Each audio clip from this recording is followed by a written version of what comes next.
서프라이즈? 서프라이즈!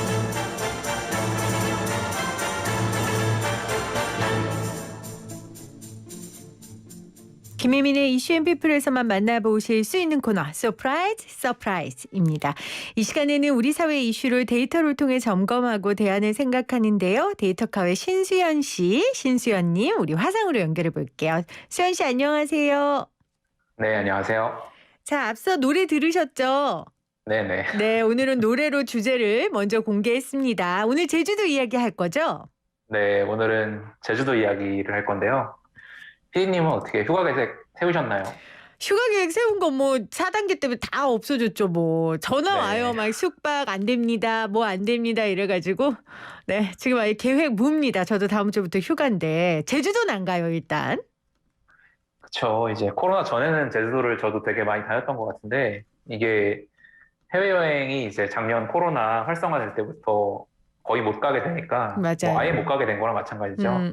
그래서 사람들이 제주도를 정말 많이 가요. 진짜 많이 가더라고요. 네, 정말 많이 가요. 그리고 올해 들어서 이제 뭐 백신도 맞고 코로나가 뭐 이제 한 뭐 두어 달 전쯤에는 조금 그래도 잠잠했으니까 코로나가 이제 그러니까 코로나 발생하기 이전에 그러니까 2019년에 90% 수준까지 이미 회복이 됐다는 기사가 나오기도 해요. 제주도는 이미 그 정도로 회복이 됐군요. 근데 지금 네네. 제주도 관광객의 대부분은 국내 관광객이니까 그쵸. 예전에는 해외 관광객들이 훨씬 많았을 텐데 그 해외 관광객의 부재를 지금 국내 관광객들이 메꾸고 있는 상황인 거잖아요. 그렇죠. 거의 이제 비슷한 수준이 된 거죠. 단체 관광이나 해외 관광이 없어졌는데 그냥 개인 관광이나 뭐 이제 뭐 한 달 살기 또 이제 여러 가지 이제 그 요즘 트렌드에 맞춰가지고 제주 관광이 좀 바뀌고 그러다 보니까 사람들이 되게 안 가던 다양한 데를 가기도 하고 그런 식으로 이제 되게 많이 패턴이 변하고 있어요. 그리고 네. 사실 서울하고 제주의 이제 공항 노선이 전 세계에서 제일 붐비는 노선 중에 하나거든요. 이게 그래서 이제 뭐 제2공항을 짓자 새로운 이제 수요를 감당하기 위해서 또 지어야 된다. 그런데 이제 어제 환경부에서는 그 이 공항에 대한 전략 환경 평가 보고서를 이제 반려를 했죠. 아, 그랬군요. 아, 제2공항을 짓자라는 얘기까지 나왔는데 환경부에서는 일단 반려한 상황이에요. 네네. 음. 뭐 제주도 사람들의 입장에서는 뭐 이제 더 많은 관광객을 받을 거냐, 아니면은 이제 관광객은 좀 그만 받고 아하. 제주 환경을 좀 생각할 거냐, 아, 이제 그런 고민들이 있을 것 같아요. 그렇네요. 그래서 이제 입도세라는 걸 혹시 들어보셨나요? 입도세, 섬에 들어갈 때 내는 세금인 거예요? 그렇죠. 음. 이제 관광객이 너무 많이 오니까 그 관광으로 인해서 발생하는 문제를 해결하기 위해서 관광객들한테 이제 비용을 좀 부담하게 하자. 뭐 이제 사실 이게 뭐 입도세 때문에 사람 못 들어간다 그런 건 아니고 이제 관광 오는 사람들한테 비용 부담을 좀 줘서 뭐 그걸 활용해서 이제 관광시설을 보수하기도 하고 아니면 뭐 폐기물 처리 비용 이런 걸 사용하기도 하고 그렇게 해서 이제 과거에 이미 도입을 검토했던 적이 있었어요. 그게 하지만 아직 네네, 말씀하세요. 네네.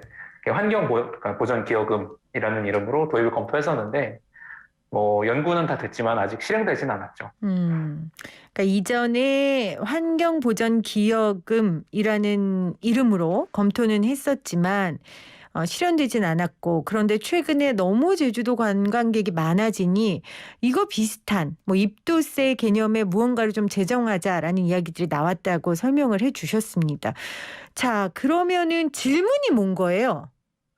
그러면은 이제 정말로 입도세가 필요하냐? 입도세가 필요하냐? 네, 필요하면 어떻게 매겨야 되냐? 아하. 사실 이 질문은 그 저희랑 이제 실제로 제주도에서 사회 문제를 고민하신 분들이랑 같이 만든 문제예요. 아, 입도세가 필요하냐? 그러면 얼마 정도냐라는 질문인데 그럼 답변을 하려면 지금 제주도에 관광객들이 어느 정도 오고 그들이 뭐 환경 파괴를 어느 정도 하고 이런 자료들이 될 수 있겠네요. 그렇죠. 그런 잠깐 답변 주신 분들도 그런 자료를 바탕으로 이제 말씀을 주셨어요. 알겠습니다. 네. 자, 하나하나 질문을 던져볼게요. 그러면 제주도에 지금 현재 사람이 얼마나 오고 있어요? 제주도에 연 1,000만 정도 가요. 와. 이게 2010년 기준으로 보면은 600만 명이 안 됐거든요. 근데 그동안 점점 올라가서 이제 1,000만 명을 넘었고, 작년에는 약간 줄어들었지만, 그 줄어든 것도 1,023만 명이에요. 올해는 이제 작년보다 훨씬 많아질 걸로 예상이 되는데 제주 인구가 이제 67만 명 정도 되거든요. 그렇군요. 이게 70만 명이 조금 안 되는 동네인데 동네라고 하기에는 되게 큰 섬이죠. 70만 명이 안 되는 조금 그러니까 섬에 1년에 1,000만 명이 왔다 갔다 하는 거예요. 아하. 이제 보통 제주도를 관광을 한번 오시면은 그 평균적으로 4.1일 정도 계신다고 해요. 통계 자료를 보면은. 그러면은 이분들이 이제 하루에 3만 명씩 들어와서 1,000만 명이라고 했으니까 하루에 3만 명씩 들어와서 4일 있으면 이제 상주하는 관광객이 평균으로 따지면 10만 명. 67만 명짜리 섬에 10만 명의 이제 관광객들이 계속 상주하고 있는 그런 패턴이 되는 거죠. 네. 제주도에 사시는 분들이 다 관광업을 하고 계시는 건 아닐 테니까 관광객이 오는 게 막 다 반갑지는 않을 것 같아요. 지금 이야기 들어보면 제주도 사람들이 어떤 걸로 좀 힘들어할까요? 제주도 사람들은 이제 첫 번째는 사실 눈에 체감되는 교통이죠. 교통을 굉장히 힘들어하세요. 교통을 굉장히 많이 힘들어하시고 그리고 뭐 이제 숫자로 나오는 것들 중에서는 쓰레기 그리고 상하수도 이 두 개가 되게 심각해요. 사실 인구수 대비 생활 쓰레기 그러니까 우리가 생활하면서 배출하는 그 생활 쓰레기 배출량이 있는데 인구수 대비해서 생활 쓰레기 배출량이 제주도가 1위예요. 아하. 생활 쓰레기 말고 플라스틱, 그러니까 재활용 쓰레기 비율도 마찬가지고요.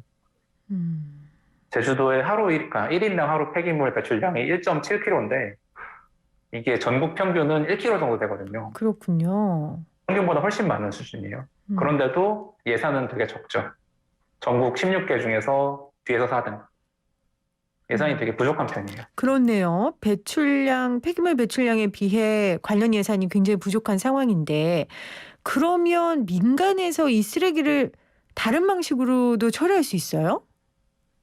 이걸로 이제 이걸 확인할 수 있는 데이터가 있어요. 그러니까 공적으로 배정된 예산 외에 사적으로 이제 쓰레기를 처리할 수 있다라고 하면은 그걸 측정할 수 있는 수단이 있는데 이게 생활 쓰레기를 공공기관이 처리하는 비율에 대한 통계가 있어요. 근데 제주도는 공공이 처리하는 비율이 제일 높아요. 이것도 전국 평균은 25%인데 네. 제주도는 한 40%쯤 돼요.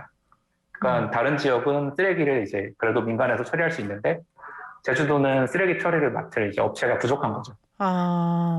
쓰레기는 쏟아지는데 쓰레기 관련 예산은 부족하고 거기에다가 민간 위탁할 수 있는 업체도 부족하고 그러다 보니 쓰레기 그렇죠. 문제가 심각할 수밖에 없겠네요. 그렇죠. 이런 것들이 이제 다 데이터로 검증이 되는 거죠. 상수도 같은 건 어때요? 문제점이. 이게 물도 되게 큰 문제예요. 사실 제주에 되게 유명한 생수가 있잖아요. 네네. 네, 그래서 이제 물은 좀 괜찮을 줄 알았는데 이 문제도 되게 심각하더라고요. 그렇네요. 그러니까 인구수 대비 총급수량이라는 지표가 있어요. 그러니까 그 살고 있는 사람 대비해서 물을 얼마나 쓰고 있냐. 근데 이걸 보면은 전국 평균의 2배쯤 돼요. 아하. 정수장에서 이제 물을 100을 만든다고 치면은 가정이나 회사에서 이제 물을 쓰잖아요. 그러면은 요금이 매겨지죠. 그러면은 그 요금을 바탕으로 이제 물이 얼마나 쓰는지 그걸 계산하는 지표가 있는데 그 전국 평균 유수율, 그러니까 실제로 물을 생산한 거에서 요금으로 회수된 비율을 측정해 보면은 네. 전국 평균이 85%예요. 평균 유수율이 85%. 그런데 네, 제주도는요? 근데 제주도는 딱 그거의 절반 정도예요. 46%. 근데 제주도 환경이 조금 특수하잖아요. 그렇죠. 그러니까 한라산을 이렇게 있고, 그러니까 해안까지 경사로가 계속 있으니까, 그리고 그러니까 수도시설도 꽤 노후했고, 그래서 이제 문제가 생긴다고 해요. 물 관리 체계 개선을 한다고는 하는데, 일단 지금 상태에서 보면은 물도 많이 쓴다. 근데 공급도 많이 하는데 효율도 낮다. 여러 가지로 문제가 되는 거죠. 자, 물을 사용하는 것도 문제고 물을 버리는 것도 문제가 될 것 같은데요. 제주도에 이제 아까 생산하는 물에 대해서 봤으니까 네. 하수 처리 용량을 보는데 처리 용량 대비 하수 용량이 이제 1에 가까워요. 그러니까 처리를 100을 할 수 있다고 치면은 지금은 계속 98, 99, 그러니까 용량을 거의 1개까지 쓰고 있는 거예요.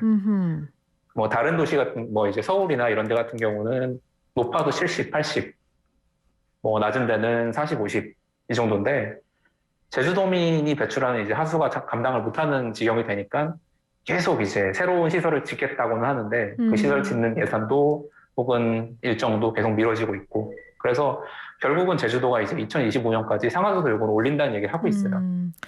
자, 현재 제주도의 쓰레기 그리고 상하수도 관련 이야기를 지금 문제점을 지적해 주셨어요. 듣다 보니까 제주도민으로서는 관광객이 오는 게 뭐 100% 반갑지는 않겠다라는 생각이 거듭 들어요. 그러다 보면 결국 아까 이야기하는 입도세 여기에 대해서 제주도 사람들은 주장할 수밖에 없겠다. 그런 생각이 들거든요. 그쵸. 이제 글 써주신 분도 입도세는 어쨌든 필요하다라고 이제 말씀을 하시고 그러면 이제 누구한테 얼마나 이제 누구한테 얼마나 어떻게 이제 부과할 거냐 뭐 이거를 이제 고민을 해주셨어요. 작년 데이터를 네네. 작년 데이터를 보면 이제 제주도에 들어오시는 분들의 99%가 개인 관광. 근데 그러니까 거의 무조건 이제 숙박을 하시고 그렇겠죠. 되게 많은 분들이 이제 렌터카를 쓰시는데 네. 뭐 몇 년 전까지는 렌터카 쓰는 비율이 이제 80% 정도였는데 지금은 좀 낮아져서 한 65% 정도 됐다고 해요. 아하. 아까 이제 제주도에서 이미 연구를 했다고 했는데 그 연구에서는 숙박하시는 분들한테는 일괄적으로 1인당 1,500원, 렌터카는 하루에 5,000원, 뭐 전세버스에는 이용요금의 5% 이런 식으로 이제 방안을 제안했는데 아하. 지금 제주도에 관광객으로 가시는 분들이 패턴이 확 바뀌었잖아요. 전세버스는 거의 다 놀고 있다시피 하고 해외 관광객은 없고 숙박도 이제 원래는 호텔이나 뭐 다양한 민박 위주에서 조금 더 다양한 선택지들이 생겼고요. 네네. 렌터카를 사용하는 것보다 그냥 버스를 타고 다니시기도 하고 이런 분들도 많이 늘어서 그러면은 이분들이 이제 올 때 안정적으로 세금을 거둘 수 있는 방안이 뭐냐 이런 것들을 이제 고민해 주셨어요. 그러니까 세금 관련해서 코로나 이전에 좀 제시했던 그 방안은 지금 코로나 이후에 좀 현실적으로 여러 가지 문제가 있으니 새로운 환경보전세를 이분이 제시를 해주신 거예요. 네네. 어떤 게 있어요? 숙박 등급도 여러 개잖아요. 그럼 그걸 그쵸. 좀 차별화할 수 있을까요? 네, 원래 이제 이전에 제한됐던 거는 일괄로 1,500원 이런 1인당 식이었는데 1,500원이었는데 네. 근데 평균적으로 이제 이분이 다 이제 조사를 해서 제주의 3성, 4성, 5성급 호텔들 가격을 다 조사를 해보신 거예요. 그래서 3성급 호텔이 뭐 75,000원, 4성이 10만 원, 5성이 뭐 하룻밤 자는데 이제 25만 원 정도 되니까 이거를 차등을 두자. 게스트하우스나 유스호스텔 같은 경우는 뭐 10,000원, 2만 원 정도니까 세금을 거두지 않고 뭐 20만 원 초과하는 숙소에는 1인당 3,000원 이런 식으로 이제 계산해 보면은 월 평균 약 90억 정도 예산을 거둘 수 있다고 해요. 그렇군요. 원래 많이 버는 분이 세금도 많이 내는 거니까 좋은 그렇죠. 숙소 묵으시는 분이 이 비율도 세금의 비율도 조금 더 늘렸으면 한다라고 제안해 주셨어요. 렌터카는요? 렌터카가 지금 예약이 되게 어려울 정도로 회전율이 높아요. 제주도가. 이게 외국 여행이 풀리기 전까지는 꾸준히 이어질 것 같고 그렇겠죠. 아마도 나중에도 계속 활성화되지 않을까 그런 식으로 예상을 해주셨어요. 주소지가 이제 제주도에 등록되어 있는 렌터카 업체가 114개고 렌터카 수가 약 3만 대가 조금 안 돼요. 제주도 업계 이제 1위 렌터카 회사에 따르면은 그러니까 올해 3월, 그러니까 코로나가 약간 잠잠해졌을 때 그때 한 달 회전율이 8.8이었다 그래요. 이거를 30일로 환산해 보면은 렌터카가 26일 정도 빌린 거예요. 그러니까 30일 중에서 노는 날이 4일밖에 없었던. 그렇네. 회전율이 아주 좋네요. 네, 너무 좋은 편이에요. 네네. 그래서 이걸 바탕으로 이제 5,000원씩, 3,000원씩 계산을 해보면은 월 평균 약 35억 정도. 당장 이제 숙소에서 받을 수 있는 게 뭐 90억 정도, 렌터카에서 받을 수 있는 게 35억 정도 될 거다. 그렇네요. 그러니까 이렇게 계산을 하면 좀 합리적인 것 같고 소비자 입장에서 큰 돈은 아니지만 이게 모여서 큰 돈이 되니까 환경 보전을 위해 또 유용하게 쓰인다면 좋겠다라는 생각도 들어요. 근데 사실 제가 방송에서 이렇게 쿨하게 얘기하지만 저도 렌터카나 숙박 고를 때 그 몇천 원 아끼려고 몇천 원 더 싼 거 고르려고 막 눈에 막 반짝반짝이면서 고르거든요. 근데 좀 이 환경세에 대한 개념과 중요성을 먼저 인식하는 것도 되게 중요할 것 같아요. 맞아요. 이게 그냥 세금이라는 게 뭐 당연히 사회적 합의를 위해서, 사회적 합의를 통해서 만들어지는 거고, 얼마나 필요하냐를 계산하는 것보다 얼마를 부담할 거냐를 조사하는 게 훨씬 더 중요할 때도 있어요. 그러니까 이분들이 나 1,000원일 때는 안 낼 거야. 아예 뭐 2,000원일 때는 아예 안 갈 거야. 이런 식의 데이터도 쭉 쌓여 있거든요. 네. 그래서 이제 이분은 그래도 이 정도면 용역에서 제시한 것보다 총량은 조금 적지만 그래도 저항이 좀 개인한테는 덜하다. 그렇죠. 개인한테는 뭐 코로나 이후로 제주도에 사람들이 많이 가고 더 오래 있기 시작하면서 소비하는 돈도 더 많아지니까 이 정도는 그래도 부담할 수 있겠다. 뭐 이런 식으로 이제 나중에 근거를 제안해 주셨어요. 그렇군요. 알겠습니다. 자, 오늘의 질문은 많은 사람들이 가고 있는 이 제주도에 환경보존세, 이런 입도세를 부과해야 하는가, 부과해야 한다면 어느 정도가 적절한가에 대한 질문이었고 답을 말씀해 주셨습니다. 다음 주는 어떤 질문이 준비되어 있습니까? 다음 주에는 책 관련 질문을 해보려고 그래요. 책 관련 어떤 질문이에요? 피디님은 책 많이 보시나요? 저요. 원래도 좋아하고 또 이 방송 때문에도 책 보죠. 저는 책 사는 건 좋아하고요. 네. 보는 거는 잘. 그거는 무슨 심리일까요? 사는 건 좋아하고 그래도 보는 건 안 좋아하면? 약간 죄책감을 덜기 위함이라. 데이터 관련 자료 맨날 보는데 뭘 책까지 봐요. 그쵸? 책을 이제 사놓은 것 중에서 읽어야 되지 않을까라고 이제 생각하면서 이렇게 하는데 네. 알겠습니다. 이제 책이 의외로 제일 많이 팔리는 계절이 가을이 아니라 여름이라 그래요. 그래요? 우리 가을이 네. 독서의 계절이라고 하잖아요. 그렇죠. 그래서 이제 출판 시장이 여름이 제일 바쁘고 긴장감이 좀 있다고 합니다. 사람들이 이제 책을 많이 사는 만큼 베스트셀러 순위, 이거는 이제 출판 시장에 되게 중요하죠. 계속 이제 뒤바뀔 수 있다고 하니까, 그러면은 이제 지난 20년 동안 사람들이 여름에는 어떤 책을 제일 많이 읽었나, 이것들이 데이터로 나와 있어요. 여름엔 어떤 책을 많이 읽었나? 우리 여름에 어떤 노래 많이 들었나? 이런 것처럼. 그렇죠. 재밌겠네요. 이제 온라인 서점들 같은 경우는 뭐 지난 20년간, 30년간 월별 베스트셀러 목록들을 가지고 있기도 하고 그것들이 공개가 돼 있어요. 네. 그러니까 그걸 바탕으로 이제 그러면은 한국 사람들이 여름에는 어떤 패턴이 있는 건가, 아니면은 그동안 뭐 어떤 게 변화해왔나, 뭐 자기 개발을 많이 했나, 시집을 많이 읽었나, 소설을 많이 읽었나, 이렇게 트렌드를 변하는 걸 볼 수 있을까? 한국 사람들이 어떻게 독서하고 있는지를 한번 데이터로 살펴보자. 네, 이런 문제를 내보려고 해요. 와, 재밌네요. 우리 여름에는 보통 공포 영화 많이 본다고 그쵸. 하잖아요. 저도 최근에 그 공포 소설 하나 읽었거든요. 그런 게 진짜 있을까요? 여름에 이런 책 관련 패턴이? 아마도 기획을 계속 하실 것 같긴 해요. 출판사 입장에서는, 아니면 서점이나 네. 작가 입장에서는 기획을 하실 것 같긴 한데, 사람들이 근데 너무 확확 바뀌는 세상에서 이제 어떻게 반응할지는 결국 결과로 증명되는 거니까요. 알겠습니다. 다음 주의 질문은 여름에 대중들이 어떤 종류의 책을 많이 읽을까입니다. 여러분들도 관심 갖고 들어주시고요. 또 이번 주에 했었던 질문 중에 소개해 줄 만한 좀 재밌고 가벼운 질문 뭐 있어요? 이번 주 질문 중에서는 이제 중산층 얼마나 될 거냐. 당신의 중산층은 원래는 뭐 이제 한국에서 중산층이라는 기준이 뭐 소득 평균의 이제 상하이 몇 % 이런 식으로 정해지는데, 당신이 이제 중산층이라고 얘기할 수 있는 사람의 기준이 얼마나 되냐. 네. 이런 것들을 계산해봐라. 이런 문제도 있고요. 와, 참 오픈 질문이네요. 그렇죠.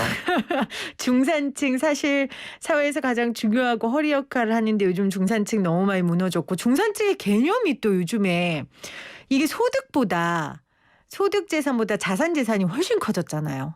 그렇죠. 자산의 영향이 훨씬 크다고 하는데, 그러면은 이거를 기준을 소득으로 주로 보는데, 원래 지금까지 소득을 주로 봤는데, 자산으로 보면은 어느 정도가 돼야 되냐.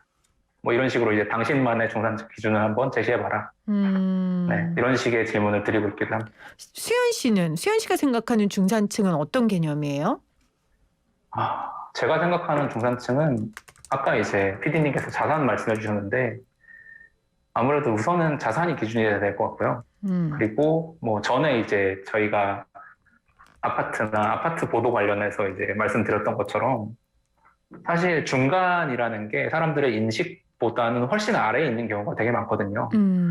소득이 굉장히 많은, 그러니까 뭐 월 소득이 800만 원, 900만 원 되시는 분들도 스스로 이제 중산층이시냐 물어보면은 아니라는 대답을 절반 정도 하세요. 그럼 뭐 자기는 중산층보다 이하라고 대답해요? 그렇죠. 자기는 에이, 중하라고 그러지 마요. 대답하시는 월 분들이. 800번 버시는 분이. 그러니까 사람들이 인식하는 거하고 네, 실제로 데이터로 대답하는 거하고는 그렇겠죠. 항상 괴리가 있어요. 그래서 그것들을 찾아가는 게 이제 되게 재밌는 작업이기도 합니다. 그렇네요.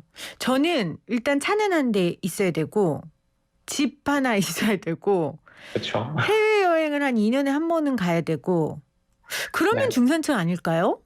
네, 그런 식의 이제 정량적인 기준들을 쭉 모아서 한번 이제 그래도 이 정도면 중산층이라고 얘기할 만하지 기준을 한번 해봐라. 집을 가진 분들이 전국 기준으로 따지면 사실 집을 가지신 분들이 안 가지신 분들보다 약간 더 많은 편이긴 한데 그게 도시마다 다르고 그렇죠. 뭐 직업마다 다르고 연령마다 다르고 하니까 이것들은 쉽게 잘라서 그냥 그래 이 정도면 중산층이지라고 할 수는 없으니까요. 알겠습니다. 자, 오늘 서프라이즈 데이터카의 신수연님과 함께했습니다. 수연 씨 고맙습니다. 네, 고생하셨습니다.